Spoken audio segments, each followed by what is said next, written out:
शाम का समय था। ऑफिस से घर आने के बाद पिता फिर से ऑफिस की फाइल्स में उलझा हुआ था। तभी उसका 7 साल का बेटा पास आया और बोला, पापा, क्या मैं आपसे कुछ पूछ सकता हूँ? हाँ, पूछो। फाइल से नजर हटाए बगैर पिता ने जवाब दिया। आप 1 घंटे में कितना कमा लेते हैं? बेटा ने पूछा। इस अजीब सवाल पर पिता को कुछ गुस्सा आया। उसने जवाब दिया, तुम्हें इससे क्या मतलब? क्यों बेकार के सवाल पूछकर मेरा समय खराब कर रहे हो? देखते नहीं, मैं काम में बिजी हूँ। पापा, मैं बस जानना चाहता हूँ। प्लीज बताइए ना, आप 1 घंटे में कितना कमा लेते हैं? बेटा जिद करने लगा। 500 रुपये, पिता ने जवाब दिया और काम में लग गया। ओह, बेटा सिर झुकाकर कुछ सोचने लगा।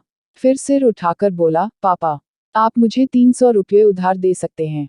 यह सुनना था कि पिता का गुस्सा बढ़ गया। वह बेटे को झिड़कते हुए बोला, अच्छा, तो तुम इसलिए मुझसे मेरी सैलरी पूछ रहे थे? तुम्हें खिलौना या कोई फालतू सी चीज खरीदनी है? अब एक शब्द कहे बगैर सीधे अपने कमरे में जाओ और सो जाओ। मैं इतनी मेहनत से पैसे इसलिए नहीं कमाता कि तुम्हारी हर फालतू मांग पूरी कर सकूं। बेटे का चेहरा उतर गया। भारी कदमों से वह वहां से चला गया। पिता कुछ देर तक तो बेटे की बात पर नाराज रहा, फिर काम में लग गया। काम खत्म होने तक उसकी नाराजगी भी खत्म हो चुकी थी। अब उसे बेटे के प्रति अपने खुद के व्यवहार पर डक होने लगा। वह सोचने लगा कि हो सकता है बेटे को सच में किसी जरूरी चीज के लिए 300 रुपये की जरूरत हो। वो वैसे भी हर समय पैसे नहीं मांगता। वह बेटे के कमरे में गया। देखा, बेटा बिस्तर पर लेटा हुआ था। उसने पूछा, सो गए क्या? बेटा तुरंत उठकर बैठ गया और बोला, नहीं पापा, मैं जगा हुआ हूँ। बेटा, मैं काम की वजह से परेशान था और मेरा काम का गुस्सा तुम पर निकल गया। मुझे तुम पर गुस्सा नहीं करना चाहिए था। ये लो 300 रुपये, जो उस समय तुम मुझसे मांग रहे थे। पिता बेटे के पास बैठते हुए बोला, थैंक यू पापा। बेटा चहक उठा। 300 रुपये एक तरफ रख उसने अपने तकिए के नीचे दबे कुछ नोट निकाले और उन्हें गिनने लगा। यह देख पिता को फिर से गुस्सा आने लगा। वह गुस्से में बोला, जब तुम्हारे पास पहले से ही पैसे थे, तो तुम और पैसे क्यों मांग रहे थे?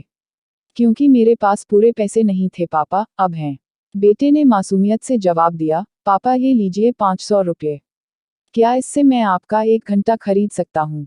प्लीज कल आप घर जल्दी आ जाना, मैं आपके साथ डिनर करना चाहता हूँ।